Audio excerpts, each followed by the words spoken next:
ఆంధ్రాలో లోకల్ ఎన్నికలు పెట్టడానికి భయపడటం ఏంటి? కూటమి అధికారంలో ఉన్నాక అది అర్థం కాలేదు. ఇంకా 50 రోజులు, 70 రోజులు మున్సిపాలిటీలకి, పంచాయతీలకి. ముగ్గురున్నారు. తెలుగుదేశం ఉంది, జనసేన ఉంది, భారతీయ జనతా పార్టీ ఉంది. మేము 15 ఏళ్ల పాటు కలిసి ఉంటాం. అసలిక జగన్‌కి ఛాన్సే లేదంటున్నారు. మరి ఎవరికి భయపడుతున్నారు? జగన్‌కి భయపడుతున్నారా? జగన్ గెలిచేస్తాడని భయమొచ్చిందా? అంటే మన పాలన మీద మనకే నమ్మకం లేదా?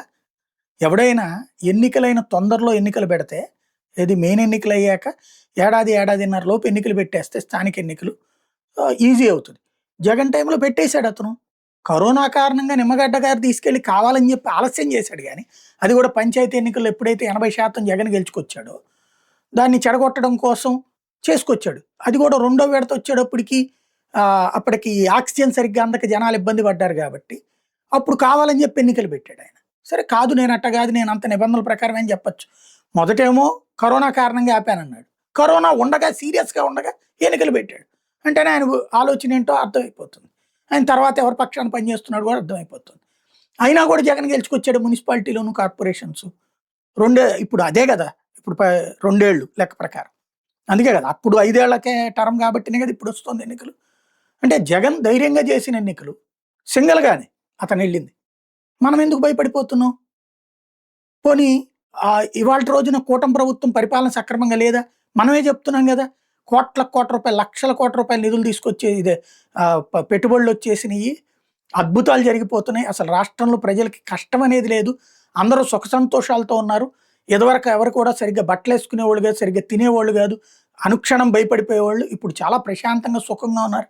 మరి సుఖంగా ఉన్న ప్రజలు బారులు తీరొచ్చి మనకు ఓట్లేస్తారు గదా! ఏంటి బాధ? ఎందుకు చేయలేకపోతున్నాం? ఓ పక్కన రాష్ట్ర ఎన్నికల సంఘం అడిగింది గదా! లిస్ట్ ఏంటి? కథ ఏందనేసి. ఎందుకు మాట్లాడట్లేదు? వినబడుతున్నటువంటి లెక్క ఏంటంటే, ఇప్పుడున్నటువంటి ఎన్నికల కమిషనర్ గారి పదవీ కాలం పూర్తయిపోయాక అప్పుడు ఎన్నికలు. ఏమవుతది? ఇప్పుడు నిమ్మగడ్డ రమేష్ కుమారుడు తెలుగుదేశం అప్పుడు ఆయనే గదా! అయినా కూడా ఎన్నికలు పెట్టితే ఎళ్ళింది గదా! ప్రభుత్వం. ఆపింది ఆ రోజున. ఎళ్ళింది గదా! సరే అతన్ని తీసేయడానికి చేసిన ప్రయత్నం అది ఏది ఈ మొదటి గొడవ అయ్యాక కదా తీసేసింది. అకస్మాత్తు వాయిదా వేయడం వల్ల కదా తీసేసింది. అప్పుడు కదా ఈ కుల గొడవలు ఇదంతా రాజుకుంది. ఇప్పుడేం బాధ? ఈవిడైతే ఇంతకుముందు ఆల్రెడీ నీలం సాహ్ని గారు తెలుగుదేశానికి పనిచేసి పెట్టినట్టు ఆవిడ క్లియర్‌గా. మొన్నటిసారి వైసీపీ వాళ్ళు ఎన్ని కంప్లెయింట్లు చేసినా పట్టించుకున్న పాపానే పోలేదు. స్థానిక ఎన్నికలు ఎన్ని చోట్ల జరుగుతున్నా సరే. ఆవిడ నిమ్మగడ్డలాగా విధేయత ప్రదర్శించే మనిషి కూడా కాదు. కాబట్టి బాధే లేదు. ఇంకొకటి టైం అయిపోతుంది. అసలు మంచి అవకాశం కదా! కొన్ని వందల వేల మందికి అవకాశాలు వస్తాయి కదా! స్థానిక ఎన్నికలు అన్నటువంటిది. ఇప్పుడైతేనే కదా మనది ఇది ఉండేది. లేట్ అయ్యే కొద్దీ మన పరిపాలనలో లోపాలు ప్రజలకు మైనస్ అవుతాయి. అప్పుడు మళ్ళీ సంఖ్య తగ్గితాయి. ఇప్పుడు కిందటిసారి జగను 80% ఇవన్నీ గెలుచుకున్నాడు సర్పంచ్‌లు. అట్లాగే మన మున్సిపాలిటీల్లో 5 మాత్రం మిస్ అయినాయి టోటల్‌గా. దాదాపు మొదటిసారి 72 తర్వాత 20 92 దాకా జరిగిన ఎన్నికల్లో 5 మిస్ అయ్యారు. మొదటిసారి 2 ఓడిపోయింది. 3 రెండోసారి అంతే. దాదాపుగా మొత్తం కొట్టుకొచ్చారు. కార్పొరేషన్స్ అయితే క్లీన్ స్వీప్. జిల్లా పరిషత్తులు క్లీన్ స్వీప్. మండల పరిషత్తులు 80%. ఇది అప్పటి రిజల్ట్. ఇప్పుడు ఇవాళ జరిగితే ఆ రేంజ్‌లో గ్యారంటీ గెలుస్తుందనుకుంటున్నాను నేను కూటమి. లేట్ అయిందంటే గనక తగ్గినాయి అనుకోండి మైనస్ అవుతది. ఇప్పుడు అక్కడ తెలంగాణలో ఏం జరుగుతుంది చర్చ? 90% విజయాలు 2 ట్రిప్‌లు నమోదు చేసుకున్నాడు కేసీఆర్. అదే ఇప్పుడు వీళ్ళు మొన్న 60%కి పడిపోయారు. అంటే అయిపోయింది రేవంత్ అన్నటువంటి ప్రచారం బిగినయింది. అంటే పబ్లిక్‌లోకి వచ్చేస్తా టాక్. అలాంటి టాక్ మనం క్రియేట్ చేసుకుంటే స్థానిక ఎన్నికలు ఇప్పుడు జరిపితే మనకు బెనిఫిట్. మనం గనక లేట్ అయ్యి రేపు వచ్చిన పర్సెంటేజ్ ఆఫ్ విన్ తగ్గింది అంటే గనక ఎందుకంటే ఇప్పటికే వైసీపీ కేడర్‌లో కసి పెరిగిపోయింది.